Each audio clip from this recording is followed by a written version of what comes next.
Yes, so good evening to all the participants of today's Saturday school. मेरा नाम कौशिक घोष है। मेरे तरफ से और एनजे के तरफ से आप सबको ये सेशन में जुड़ने के लिए बहुत बहुत शुक्रिया। आपका कीमती टाइम आप दिए हैं ये सेशन के लिए। मैं ये आशा करता हूँ कि ये जो आपका जो कीमती टाइम आपने डेडिकेट किया है ये सेशन के लिए वो व्यर्थ नहीं जाएगा और आपको ये सेशन बहुत अच्छा लगेगा। आप में से बहुत लोग शायद एनजे के ऑलरेडी क्लाइंट हो चुके हैं और ये सेशन अटेंड कर रहे हैं। आप सबको एनजे के ऊपर ट्रस्ट करने के लिए दिल से शुक्रिया। रिगार्डिंग टुडे सेशन, आज का जो सेशन का टॉपिक है, आप सबको वो सेशन का टॉपिक पता है। It is equity, a friend request from volatility. ये टॉपिक सुन के ही बहुत इंटरेस्ट जाग रहा है आपके मन में, मेरे मन में भी जाग रहा है, राइट? क्योंकि ये सेशन का टॉपिक ही इतना इंटरेस्टिंग है। तो शायद ये टॉपिक ऐसा होने वाला है कि हम सबको इक्विटी से रिटर्न तो कमाना होता है और इक्विटी पे इन्वेस्टमेंट का ज़रूरत भी हम सबको समझ में आता है। लेकिन प्रॉब्लम होता है कि इक्विटी मार्केट इतना वोलाटाइल बिहेव करता है तो हम लोग डर जाते हैं। अब वो डर को कैसे जीतना है और इक्विटी के थ्रू कैसे आगे बढ़ना है और अपने गोल को अचीव करना है, वही ये सेशन का ऑब्जेक्टिव है। और ये सेशन को एड्रेस करने के लिए I am having a very renowned personality with me, Radhika Gupta madam. Radhika Gupta madam आज इंडिया में इतना बड़े फिनेंशियल मार्केट में भी इतने बड़े नाम बन चुके हैं कि उनको इंट्रोड्यूस करने का तो कोई ज़रूरत लग नहीं रहा है। But still, to set the context of today's meeting, Radhika Gupta madam is presently MD and CEO of Edelweiss mutual fund, Edelweiss asset management company.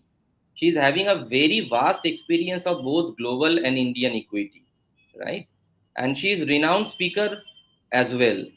और उनका जो स्पीकिंग कैपेबिलिटी है वो मैं खुद बहुत बार अटेंड कर चुका हूँ उनका सेशन, और उनका जो स्टोरी टेलिंग का कैपेसिटी है वो लाजवाब है। तो आई एम 100% श्योर आज का ये जो सेशन है आप सबको बहुत अच्छा लगने वाला है। Not only that, madam already recognised her name in business India Business Magazine as India's top 30 most powerful women in Indian business. And आप सब recently shark tank India season 3 भी देख चुके हैं। वहां पर भी मैडम का जो रोल था एज अ जज वो भी लाजवाब था। तो इतने वर्सटाइल एक प्रेजेंटर, एक स्पीकर जब अपने साथ है तो मैं ज़्यादा टाइम नहीं लूंगा और मैं स्ट्रेट अवे मैडम को इंट्रोड्यूस करूंगा आज की ये सेशन के लिए। Madam, thank you very much for your time. Thank you very much. नमस्कार पूरी एनजे की परिवार को, पूरे एनजे की ऑडियंस को। मुझे हमेशा अच्छा लगता है आप लोगों के साथ टाइम स्पेंड करना, आप लोगों के साथ। आई थिंक मैंने सैटरडे स्कूल और अदर वेरियस अदर रूट से बहुत सारे सेशंस किए हैं, तो I always enjoy speaking to all of you. आप मुझे 1 मिनट दीजिए, मैं ये प्रेजेंटेशन प्रोजेक्ट कर रही हूँ और मुझे उम्मीद है कि मेरी स्क्रीन अब क्लियरली दिखाई दे रही है। Can someone confirm for me? Yes ma'am. Kaushik? हाँ मैम, बराबर है। Thank you. Thank you. I think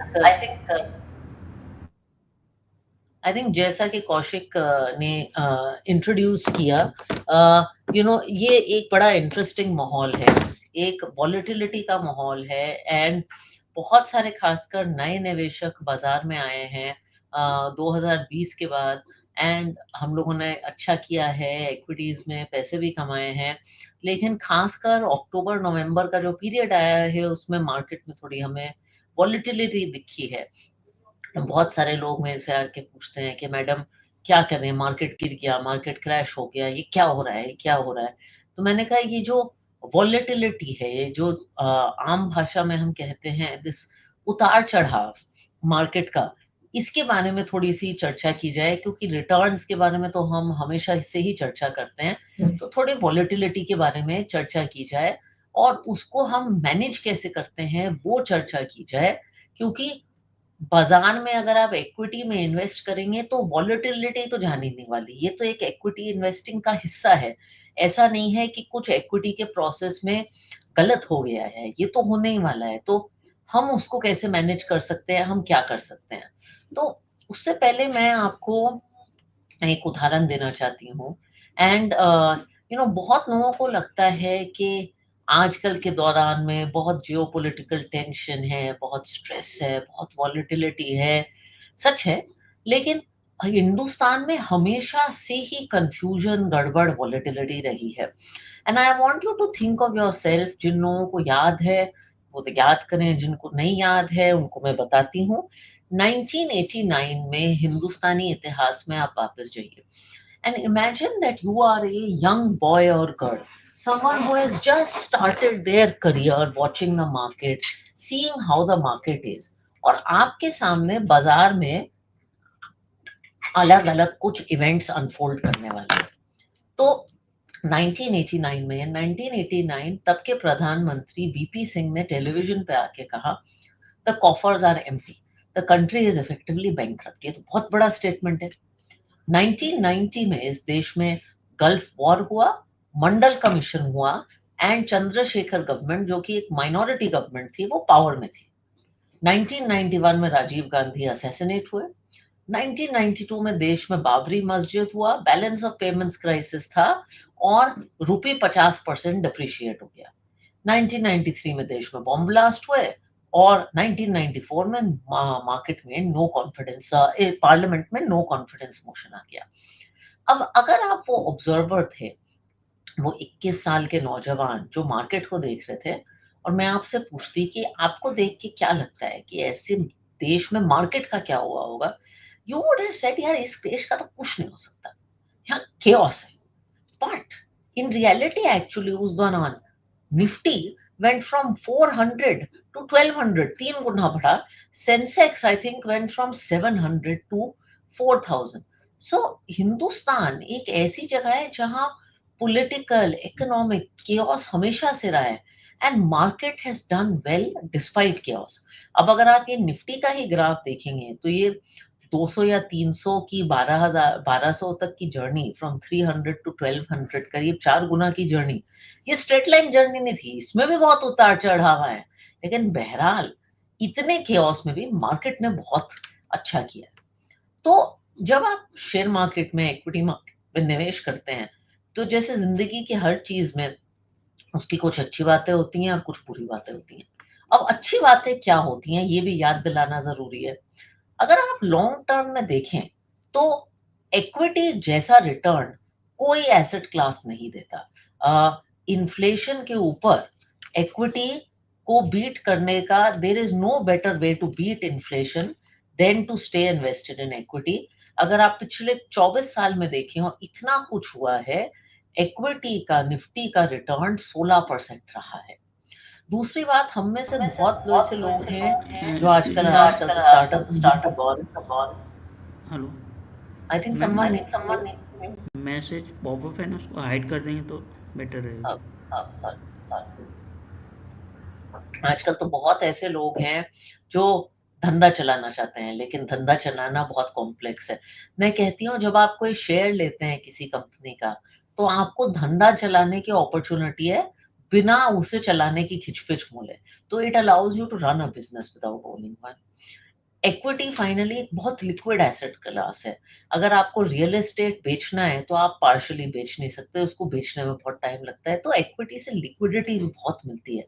तो फाइनली एक ऐसी एसेट क्लास जो आप कभी भी खरीद बेच सकते हैं, जिसमें आप भारत की इकोनॉमी में हिस्सा ले रहे हैं, और फाइनली जो अच्छा रिटर्न देती है। ये तो इक्विटी के फायदे हैं। अब थोड़ी इक्विटी की बुराई को भी कर लेते हैं। तो सबसे पहले तो आई थिंक इक्विटी में क्या हो सकता है, equity can be very very volatile. ऐसे साल आए हैं जहां इक्विटी मार्केट 50% भी गिरा है। आप 2008 देख लीजिए, 25% गिरा है। 2011 कोविड के दौरान 40% गिरा। तभी तो मैं कहती हूँ ये जो 10% की करेक्शन आई है, ये किसी तरह का क्रैश नहीं है। और ऐसी गिरावट में अगर आप पैसे निकाल लें, अगर आप घबरा जाएं, तो आपका कैपिटल भी जा सकता है, 50% भी जा सकता है। लेकिन गुड न्यूज है कि अगर आप ठहरे बने तो वो रिटर्न वापस भी आ जाता है। अब इक्विटी मार्केट में बुरी भी कंपनियां होती हैं, ऐसी भी कंपनियां होती हैं जो लॉस मेकिंग हैं, जो बैंकरप्ट हो जाती हैं, और ऐसे भी दौरान आते हैं जहां 3 साल में आपने कोई पैसे ही नहीं बनाए। अभी तो माशाल्लाह पिछले 3-4 साल में सबने बहुत अच्छे रिटर्न बनाए हैं। बट ऐसे भी दौर आते हैं 2010 से 13 जहाँ 3-4 साल तक आप कोई रिटर्न नहीं बनाते। अब एक बहुत अच्छा कोट है ये American film star Marilyn Monroe का कोट है। उन्होंने खुद के बारे में कहा था, लेकिन मैं किसी और अंदाज़ से इसको पेश करूँगी। वो कहती थी that if you don't love me at my worst, you don't deserve me at my best. And मेरा इक्विटी के बारे में भी यही मानना है कि अगर आप बुरे समय में खुद को सँभाल नहीं सकते, इक्विटी से प्यार नहीं कर सकते, तो आप अच्छे समय का इक्विटी का रिटर्न नहीं देख पाओगे। तो इट इज़ वेरी इम्पोर्टेंट कि जब इक्विटी बाज़ार में बुरा समय आए, आप इक्विटी को छोड़ें ना, उसके साथ बने रहें, तभी आप अच्छे रिटर्न देखने के लिए वहाँ रहोगे। अब ये तो थी थोड़ी-सी इक्विटी बात, लेकिन जैसे कि मैंने कहा हम इक्विटी मार्केट बदल नहीं सकते। तो इक्विटी मार्केट का ये जो कैरेक्टरिस्टिक्स हैं, ये जान के how can we become better equity investors, ये मैं आपको 5 सलाहें देना चाहती हूँ। तो सबसे पहली सलाह इज़ कॉल्ड इमोशनल कंट्रोल। अपने जज़्बातों पे काबू रखना, और ये बहुत मुश्किल चीज़ है, और मैं आपको इसका एक छोटा-सा उदाहरण देती हूँ आइज़ैक न्यूटन के एग्ज़ाम्पल से। अब आइज़ैक न्यूटन ठहरे one of the smartest man in the world, बहुत इंटेलिजेंट इंसान थे। Newton's 3 laws of motion Isaac Newton के नाम पे बने गए हैं, और उन्होंने एक स्टॉक में निवेश किया उस टाइम जिसका नाम था साउथ सी कंपनी, और थोड़ी उनकी निवेश की कहानी देखते हैं। तो आइज़ैक न्यूटन ने ₹180 के दाम पे साउथ सी कंपनी में निवेश किया। फिर स्टॉक दुगना हो गया, 350 का हो गया। वो निवेश से एग्ज़िट कर लिया, अच्छी बात है। फिर स्टॉक बढ़ता गया। दोस्तों ने पैसे कमाए, वो तो निकल गए थे। फिर क्या होता है, आम तौर से दोस्त आपके पैसे कमाते हैं तो वो थ्री इडियट्स वाली लाइन थोड़ा बुरा लगता है। कहते हैं ना कि अ, खुद पैसे कमाओ ना कमाओ उससे फ़र्क नहीं करता, लेकिन दोस्त पैसे कमा लें तो बुरा लगता है। तो फिर न्यूटन को कुछ हो गया जिसको हम आज के अंदाज़ में कहते हैं फोमो। तो न्यूटन को फोमो हो गया और उसने 680 पे दोबारा वो स्टॉक में निवेश किया। फिर वो खुश हुए, बल्कि जब उसने 680 पे निवेश किया, उसने दुगनी क्वांटिटी में निवेश किया। फिर वो स्टॉक ₹1000 का हो गया, न्यूटन बहुत खुश हुए। फाइनली उस कंपनी में कोई स्कैम या प्रॉब्लम निकली और वो स्टॉक का प्राइस 175 हो गया, and Newton exerted the stock. इसके बाद आइजैक न्यूटन ने एक स्टेटमेंट दिया कि मैं सितारों के, सैयारों के, प्लैनेट्स के मोशन प्रिडिक्ट कर सकता हूँ, लेकिन भैया मेरे से ये ह्यूमन मैडनेस जो इक्विटी में है, ये मुझे नहीं समझ आती। तो when the world smartest man finds it difficult to have emotional control, तो हमारे लिए तो बहुत मुश्किल है। और मैं बार-बार कहती हूँ कि निवेश में इंटेलिजेंस का रोल कम होता जा रहा है, और सहानुभूति का, इमोशनल कंट्रोल का रोल बढ़ता जा रहा है, बिकॉज़ ग्रीड एंड फ़ियर ऐसी चीज़ है जो सब में होती है। आजकल के सोशल मीडिया के दौरान में तो फोमो जैसी चीज़ बहुत बड़ी होती है। I remember in a time जब बिटकॉइन बहुत पॉपुलर होता था, लोग मेरे से कहते थे मैडम हमें बिटकॉइन में निवेश करना है, और मैं कहती थी क्यों निवेश करना है? तो कोई वजह नहीं मिलती थी। फिर मैं कहती थी कि क्यों करना है? फिर वो कहते थे यार किसी पार्टी में गए थे, किसी और दोस्त ने किया है, इसलिए करना है। एंड ये चीज़ें आजकल बहुत मुश्किल हो गई हैं। अब ये एक मैं बात बताना चाहती हूँ मैरिलिन मनरो के कोट के बारे में। हमेशा याद रखिए कि जब लोग इक्विटी को गाली दे रहे हैं, जब बुरा वक़्त आता है, तब निवेश करने के बाद आप सबसे अच्छे रिटर्न बनाते हैं। तो यहाँ हमने इस चार्ट में क्या दिखाया है कि हर साल के कैलेंडर ईयर के मार्केट के रिटर्न दिखाए हैं, और अगर आप उस साल में जब मार्केट गिरा हुआ था, जब न्यूज़ आपको बुरी चीज़ें बोल रहा था, ये सब, तब निवेश करते, तब आपका क्या रिटर्न होता। और आप देख रहे हैं अगर आप 2008 में, 2011 में ऐसे सालों में निवेश करते जब सब इक्विटी की बुराई कर रहे थे, एक्चुअली आपके रिटर्न बहुत अच्छे होते हैं वर्सेस आप 2007 में जब मार्केट ने बहुत अच्छा किया, तब आप निवेश करते हैं। दूसरी बात मैं आपको जो बताना चाहती हूँ, ये तो थी पहली बात। दूसरी बात मैं आपको जो बताना चाहती हूँ इज़ के टाइमिंग द मार्केट बहुत मुश्किल है।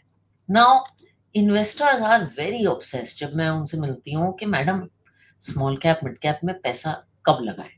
And sometimes when they tell me, madam Nifty इस लेवल का है, अगर मुझे पता है कि यहाँ से निफ्टी ना 30% क्रैश करेगा, तो मैं अभी सारे पैसे निकाल लूं और फिर लगाऊं.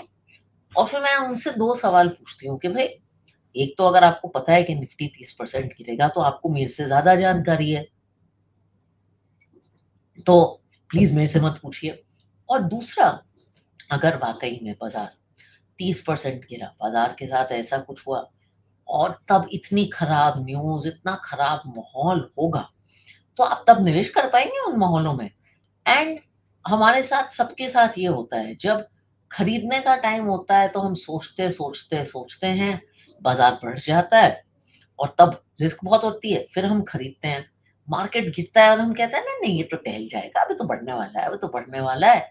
फिर वो गिरते गिरते हम थक जाते हैं और फिर हम कहते हैं चलो बेच डालो. तो जब अपॉर्चुनिटी होती है तो हम बेचते हैं, नहीं होती है तो हम खरीदते हैं. और ये जो कभी हाँ कभी ना, इससे अच्छा मेरा सुझाव है कि आप निवेश हमेशा करें. नॉट कब इन्वेस्ट करें, but invest invest invest at all points in time. And इसके लिए हमारी इंडस्ट्री ने एक बहुत अच्छी चीज बनाई है, जिसको हम एसआईपी कहते हैं. एसआईपी का एनालॉग एसडब्ल्यूपी और एसटीपी भी होता है, बट एसआईपी के जरिए आप हर महीने निवेश करते हैं. मार्केट गिरता है तो वही चीज आप, वही यूनिट्स आप सस्ते में लेते हैं. और हमने एक छोटी सी स्टडी की कि अगर आप ये देखिए, blue line shows you the 10-year average SIP return. Orange shows you the 10-year market return. And in different scenarios. So left में हम दिखाते हैं कि अगर मार्केट का रिटर्न 0 से 8% है, तो आपकी SIP का रिटर्न क्या है. और इस चार्ट के जरिए हम ये देखते हैं कि ऑन एवरेज, अगर मार्केट का रिटर्न सिर्फ 5% भी रहा है, 0 से 8%, तभी भी आपकी 10 साल की एसआईपी ऑलमोस्ट डबल डिजिट कर रही है, एफडी को बीट कर रही है. तो SIP is a very good way of automating this process and not worrying about market में कब निवेश करें. तीसरी चीज, और इसके लिए मैं थोड़ा सा जानी मानी हो गई हूँ, बट इसको मैं कहती हूँ दाल चावल इन्वेस्टिंग. अभी हमारे यहाँ क्या हो गया है that we go to so many places, we hear so many things, and there is always a desire कि यार कुछ नया करें, कुछ नया करें. जैसे मम्मी रात को खाने के लिए पूछती हैं तो कहते हैं भाई मम्मी यार उन्हीं दाल चावल से थक गए ना, कुछ नया बनाओ, कुछ बाहर चलते हैं. तो हमने एक छोटी सी स्टडी की कि अगर आप देखें हर टाइम के the most popular funds of that time whatever they. So in 2007 आप लोगों को याद होगा कि इंफ्रास्ट्रक्चर फंड्स का बड़ा चलन चला था, इंफ्रास्ट्रक्चर वाज वेरी पॉपुलर. फिर मार्केट क्रैश हुआ और डेट फंड्स बहुत पॉपुलर हुए. उसके बाद एक ऐसा दौरान आया जब गोल्ड ने, सोने ने बहुत अच्छा किया. उसके बाद फार्मा और एफएमसीजी ने अच्छा किया. फिर 2019 में फाइनेंशियल्स ने अच्छा किया, या आईटी ने अच्छा किया है. तो ये वो सेक्टर्स हैं जो उस टाइम के, मैं कहूंगी, फ्लेवर ऑफ द सीजन थे. अब अगर आपने हर flavour of the season fund में हर नई रेस्टोरेंट जो मार्केट में आई है उसमें खाना खाया होता, इसमें निवेश किया होता, तो एक्चुअली आपका रिटर्न देखिए क्या होता. It would have been 11%. अगर आपने 2007 में इंफ्रा लिया होता, फिर इनकम, फिर गोल्ड, फिर एफएमसीजी, फिर फार्मा, फिर फाइनेंशियल सर्विसेज, आपका नए नए खाने खाने का रिटर्न 11% होता. अगर आपने दाल चावल वाला काम किया होता, साधारण एक सिंपल निफ्टी फंड में इन्वेस्ट किया होता, आपका रिटर्न 13% होता, मेहनत बहुत कम लगती. तो मुझे लगता है ये जो शब्द मैं कहती हूँ, दाल चावल इन्वेस्टिंग, सिंपल चीजों में इन्वेस्ट करो जो टाइमलेस हैं, वो बहुत जरूरी है. और हिंदुस्तान में हमारी किस्मत ये है कि दाल चावल खाने से भी बेसिक न्यूट्रिशन वैल्यू बहुत अच्छी हो जाती है. We live in a country जहां निफ्टी का ही रिटर्न 13% है, तो आपको कुछ कॉम्प्लिकेटेड करने की बहुत ज्यादा जरूरत नहीं. And there was a very interesting study जिसका मैं आपको रिजल्ट दिखाना चाहती हूँ. There was a company called Fidelity and they did a study कि उनके सारे निवेशकों में सबसे ज्यादा निवेश में रिटर्न किसने बनाया. एंड दे फाउंड आउट, जिसको हम डेड अकाउंट्स कहते हैं, उन्होंने सबसे ज्यादा रिटर्न बनाया. People who had forgot their investments made maximum returns. अच्छा, चौथी बात जो मैं आपको बताना चाहती हूँ, और उसका मेरा उदाहरण थोड़ा सा इंटरेस्टिंग और अलग है, ये वक्त की इम्पोर्टेंस है. एंड आमतौर से मैं अलग अलग एनालॉजीज देती हूँ, लेकिन इसमें मैं एक इंटरेस्टिंग एसेट क्लास की एनालॉजी देती हूँ, and that is whisky. Some of the people in the family are fond of single malts. And once we went to a distillery in Scotland, जहाँ single malts बनते हैं. A very interesting process. And to mix single malts, actually वो whiskey बनाने का process सिर्फ 15 कुछ दिनों का था. लेकिन उन्होंने हमें ये चार्ट दिखाया कि विस्की बनाने के बाद विस्की अपने कास्क में रह के सिर्फ एज करती रहती है और कुछ नहीं करती. 0 years, 3 years, 10 years, 12 years, seasons आते हैं, सीजन्स जाते हैं, और वक्त के साथ विस्की एज होके टेस्ट में इम्प्रूव करती है और वैल्यू में इम्प्रूव करती है. इनफैक्ट किसी डिस्टिलर ने मुझे कहा कि मैडम, अगर कोई चीज 3 साल से कम कास्क में टाइम स्पेंड करती है तो उसको विस्की लीगली कहा भी नहीं जा सकता. तो time creates magic, and I think that is true of equities also. अगर आपने 3 साल से कम इक्विटी मार्केट में निवेश किया है तो आप इक्विटी इन्वेस्टर ही नहीं. और तो फिर मैंने एक और एक्सरसाइज की. I went to that distillery का shop and I said, let me see the price of different kind of whiskies. तो 12 साल की विस्की का प्राइस करीब 40 पाउंड था. अब मैंने उम्र 50% बढ़ा दी, 12 से 18. लेकिन देखिए दाम का क्या हुआ. Price went from 40 to 80 pounds. मैंने फिर उम्र 25% बढ़ाई, 18 to 23. But price went up 4 times, 5 times actually. And then another 10%, 23 to 25, price went up another 5 times. तो वक्त के साथ आपके रिटर्न्स डिस्प्रोपोर्शनेट होते हैं.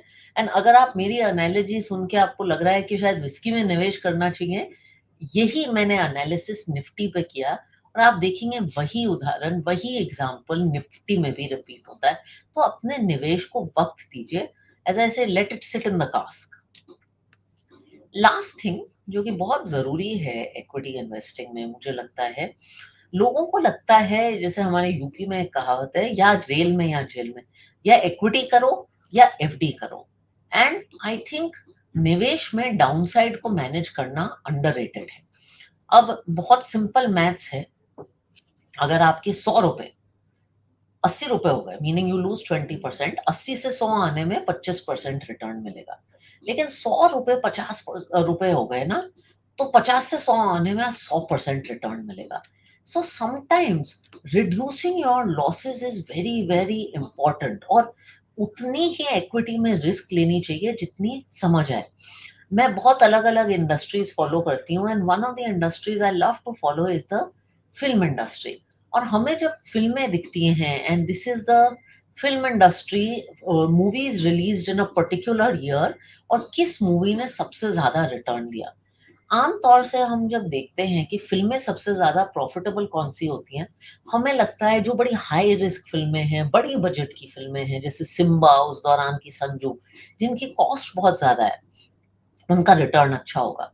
एक्चुअली जो छोटी मीडियम बजट की फिल्में, उनका आरओआई बहुत अच्छा होता है. And so I think it is very important to think about what I call medium budget investing. अब यहाँ हमने आपको एक सिंपल उदाहरण दिया है. एक तो निफ्टी का रिटर्न दिया है, विच इज 100% इक्विटी पोर्टफोलियो. दूसरे पोर्टफोलियो में हमने दिखाया है फंड, बैलेंस्ड एडवांटेज फंड, जिसमें सिर्फ 60% इक्विटी है. अब अगर आप देखें, इसका 10 साल का रिटर्न निफ्टी से बहुत अलग नहीं है, लेकिन इसकी downside is only 50% of Nifty.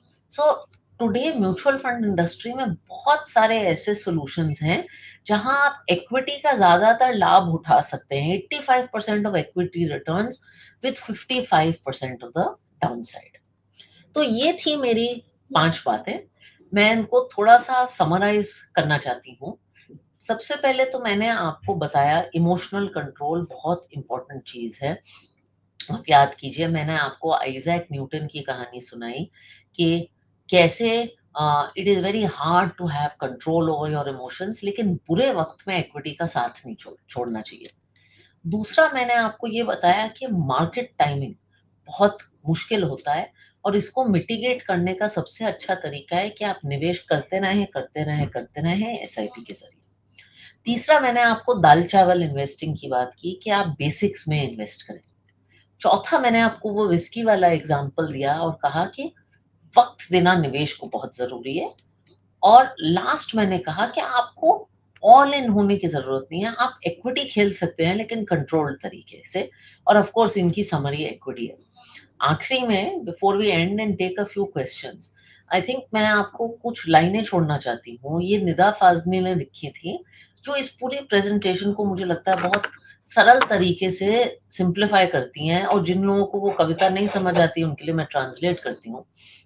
वो कहते हैं, सफ़र में धूप तो होगी, सफ़र में धूप तो होगी, जो चल सको तो चलो। निवेश के सफ़र में धूप, करेक्शंस, वॉलेटिलिटी होगी, वो चल सको तो चलो। अब सभी हैं भीड़ में, सभी हैं भीड़ में, तुम भी निकल सको तो चलो। ये जो निवेश का सफ़र है, इक्विटी का सफ़र है, इसमें सब हैं। आप अकेले उस करेक्शन से, उस वॉलेटिलिटी से नहीं गुज़र रहे हैं। सफ़र में धूप तो होगी, जो चल सको तो चलो। सभी हैं भीड़ में, तुम भी निकल सको तो चलो। अब किसी के वास्ते राहें कहाँ बदलती हैं? तुम अपने आप को बदल सको तो चलो। इक्विटी इन्वेस्टिंग आपके, मेरे, किसी के कारण नहीं बढ़ेगी। अब आप खुद का बिहेवियर बदल सकें तो इक्विटी में निवेश करें। With that I will stop. Thank you very much. I will be very happy to take any questions.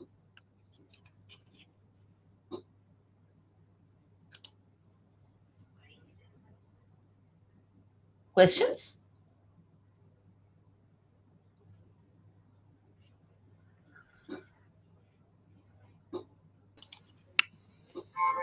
Yes madam. Hello. तो हाँ मैम, सुनाई दे रहा है ना मैम? हाँ। Yes ma'am. First of all, such a wonderful session once again, and आपको दिल से शुक्रिया। आपका जो विजडम है वो हम लोगों के साथ शेयर करने के लिए, एंड ऑब्वियसली आपका ये जो विजडम है, आपका जो ये वर्ड्स है, आपका ये जो स्टेटमेंट है, वो हम लोगों के गोल को अचीव करने के लिए बहुत लाभ देगा, और हम लोग अपने ये इन्वेस्टमेंट के जर्नी को बहुत अच्छी तरीके से फुलफिल कर पाएंगे with taking very rightful decision.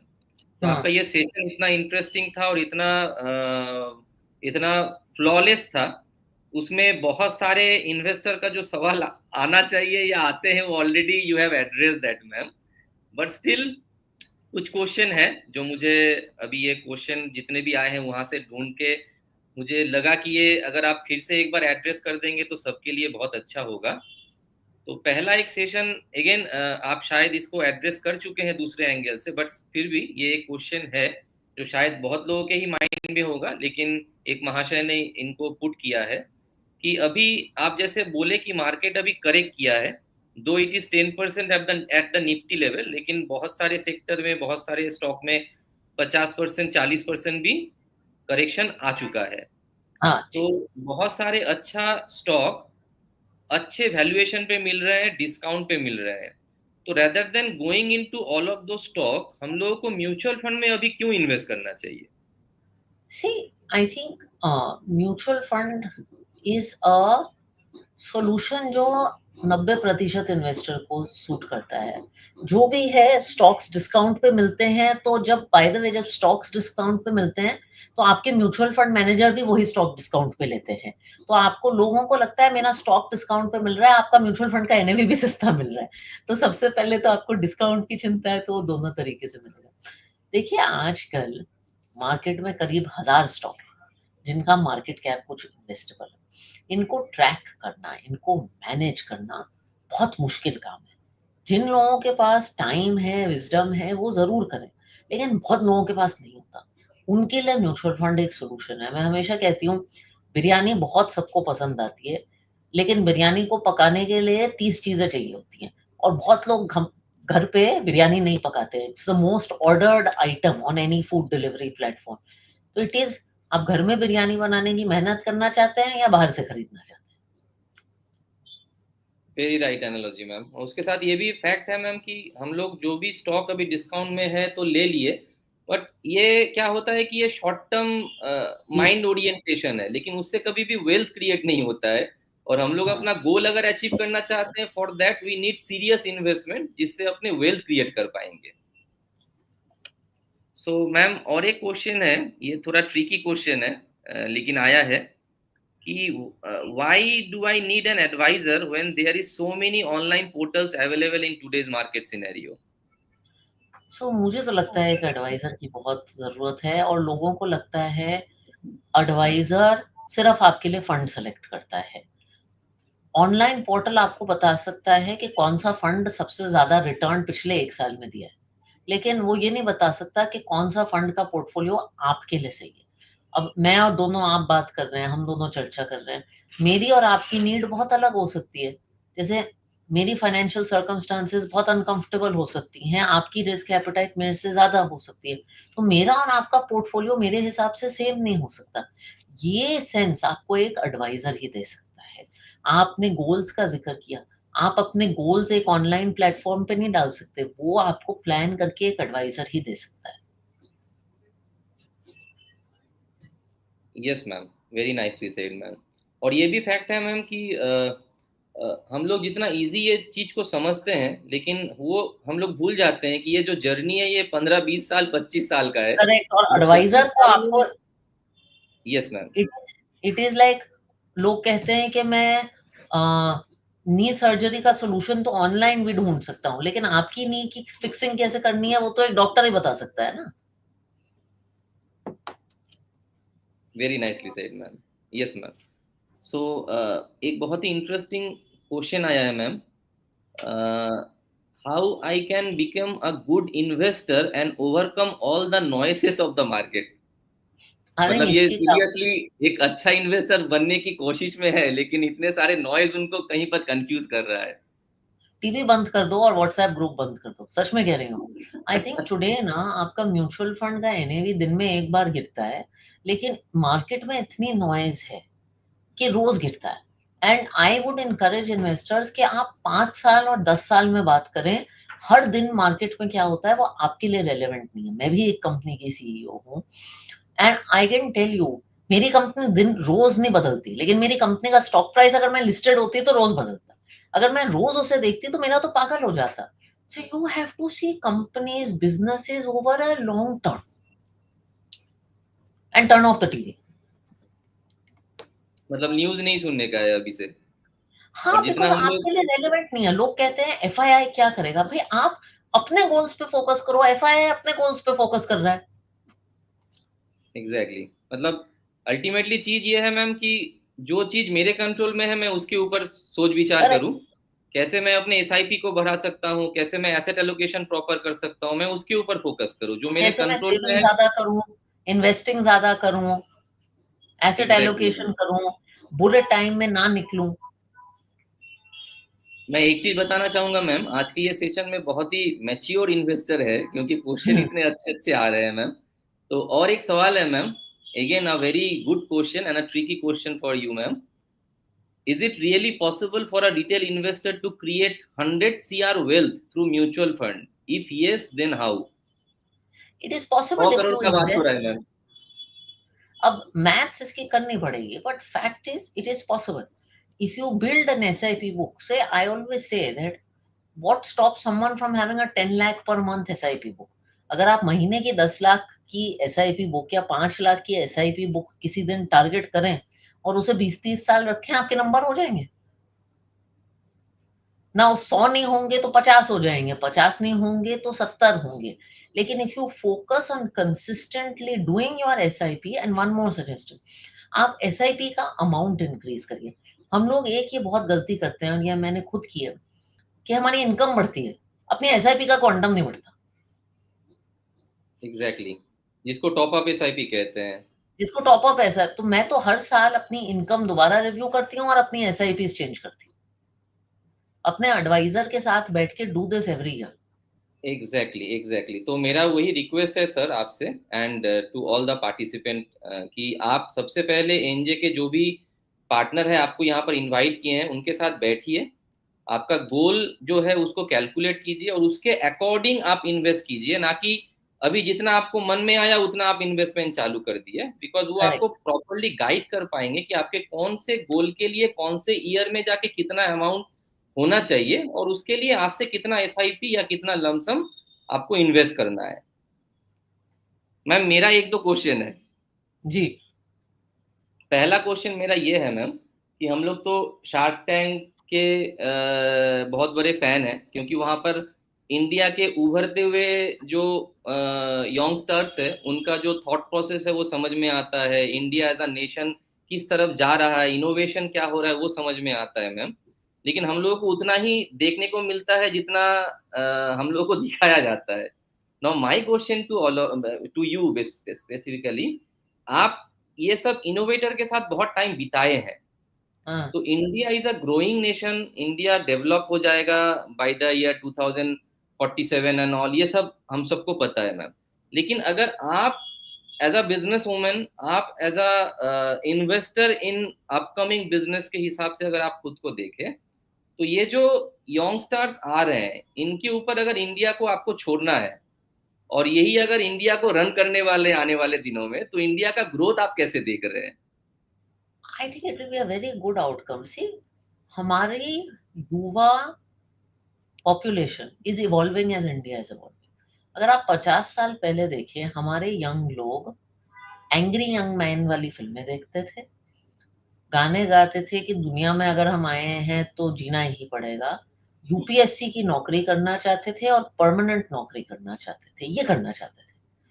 फिर 20-30 साल पहले हमारे यंगस्टर्स या तो एमएनसी में काम करना चाहते थे, स्विट्जरलैंड में जाके वेकेशन मनाते थे और मैकडोनल्ड के बर्गर खाते थे और कहते थे अच्छा बाहर जाते हैं, एनआरआई बनते हैं। 90s में तो हमारा बड़ा हो गया था। अब आप आज का यंगस्टर देखें तो वो स्टार्टअप करना चाहता है, उसमें रिस्क एपेटाइट है। बाय द वे, 1990 तक हमारा यंगस्टर एफडी में निवेश करना चाहता था या डाक खाने में निवेश करना। आज के यंगस्टर में रिस्क एपेटाइट है, बदलते हिंदुस्तान की बदलती रिस्क एपेटाइट है। वो देसी है, लेकिन वो कहता है मैं बाहर नहीं जाना चाहता, मैं इंडिया में रह के इंडिया की प्रॉब्लम स्टार्टअप के थ्रू करना चाहता हूँ, मैं रिस्क लेना चाहता हूँ, मैं खर्च करना चाहता हूँ, मैं निवेश करना चाहता हूँ। और वो गाता भी है कि अपना टाइम आएगा, अपना टाइम आ गया है।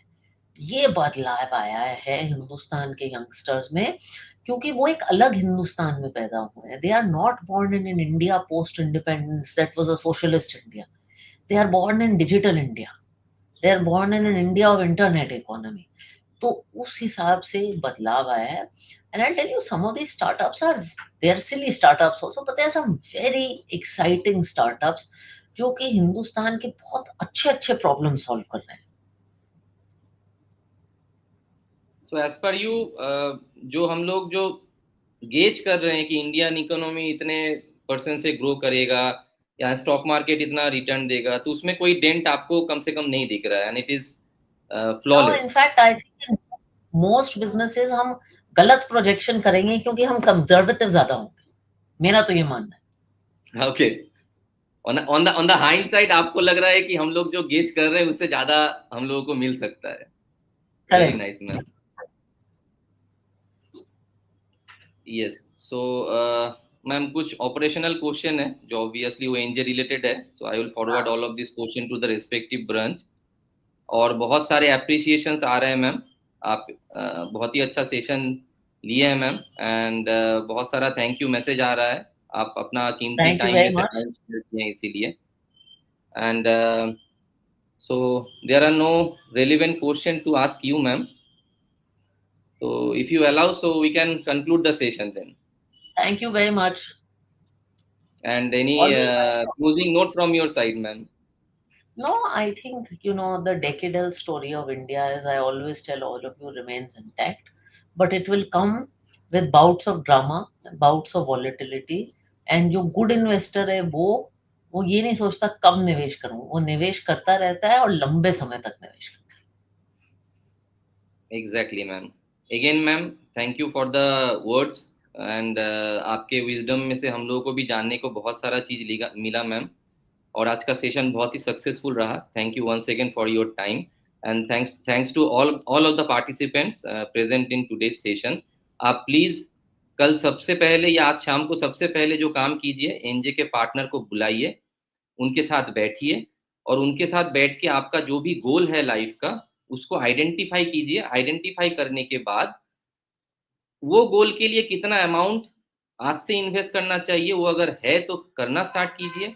अगर आज के दिन में वो आपको आज ही इन्वेस्ट करने में चैलेंज हो रहा है, so there is a concept call top up SIP, जो आज जितना पॉसिबल है वो करके आने वाले दिनों में जैसे जैसे आपका इनकम बढ़ते रहेगा, आप अपना कमिटमेंट बढ़ाते रहेंगे, वो स्ट्रेटेजी पे भी आप काम कर सकते हैं। बट ऑब्वियसली जैसे मैडम भी बोला, जो हम लोगों का भी बिलीफ सिस्टम है कि इंडिया जैसा कंट्री अभी आने वाले 20-25 साल अपने को और दूसरे कहीं पर मिलने वाला नहीं है। तो जो रिटर्न हम लोग इंडिया से कमा सकते हैं in equity, that is not possible through any other asset class और एनी अदर कंट्री। तो आइए हम सब मिलके अपने इन्वेस्टमेंट की जर्नी को एंजॉय करें और ये इन्वेस्टमेंट के जर्नी के थ्रू हम लोग अपने लाइफ के जितने भी बड़े बड़े गोल है उनको अचीव करें। Thank you once again for participating in today's session. Thank you. So we are concluding. Thank you.